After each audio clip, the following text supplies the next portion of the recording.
நாமெல்லாம் எதுக்கு தாவேக்காவை கேள்வி கேட்கிறோம்? நியாயமா இவங்களத்தானே கேள்வி கேட்கணும். ஸ்ட்ராட்டஜிய மாத்துங்க அப்படின்னு இந்த இளைஞர் வேறொரு கோணத்துல யோசிச்சு ஒரு விஷயத்த பதிவு பண்ணிருக்கிறார். கேட்க டிஃபரெண்டா இன்ட்ரெஸ்டிங்கா தான் இருக்கு. ஸ்ட்ராட்டஜிய மாத்துவோமா?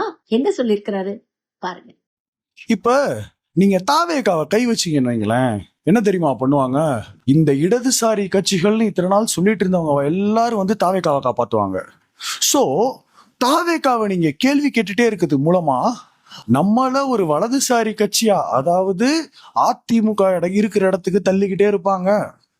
சோ நம்ம என்ன பண்ணுவோம்? தாவேக்காவை விட்டுருவோம். இத்தனை நாள் நம்மளை கற்பனை அறிவிக்க சொன்னவங்க எல்லாருமே ஆட்சி அதிகாரத்துல தானே பங்கெடுத்திருக்காங்க. நம்ம அவங்கள கேட்க கூடாது.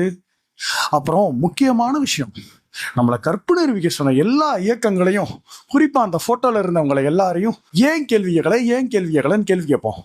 So what we are going to do is we just ignore TVK for 6 months as our CM said, former CM said, இன்னும் அவரே மனசுக்குள்ள சிஎம்மாவே இருக்காரா? அதான் வந்துருச்சு, மன்னிச்சுக்கோங்க. நமது MKS தலைவர் சொன்ன மாதிரி 6 மாசத்துக்கு தாவேக்காவை கண்டுக்காம விட்டுட்டு இந்த 6 மாசத்துல இந்த இடதுசாரின்னு சொன்னவன் இயக்கத்தான் எல்லாரையும் பிடிச்சிட ஆட இருக்கும்.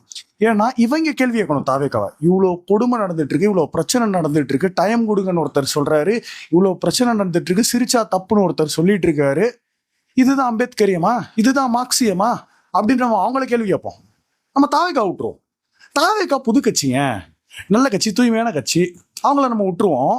இவங்க ரொம்ப நாள் அரசியல்ல தானே இருக்காங்க, இவங்களை கேள்வி கேட்போம், இயக்கங்களை கேள்வி கேட்போம். என்னதான் இருந்தாலும் நம்மளோட தோழமை இயக்கங்கள் தானே. நம்ம கேள்வி கேட்காம வேற யார் கேள்வி கேட்பா? நம்மளை கேள்வி கேட்டாங்கல்ல, அதே மாதிரிதான் அவங்களையும் கேட்போம். தோழமைகளே, இந்த வந்துட்டேன் செல்லக்குட்டிங்களே.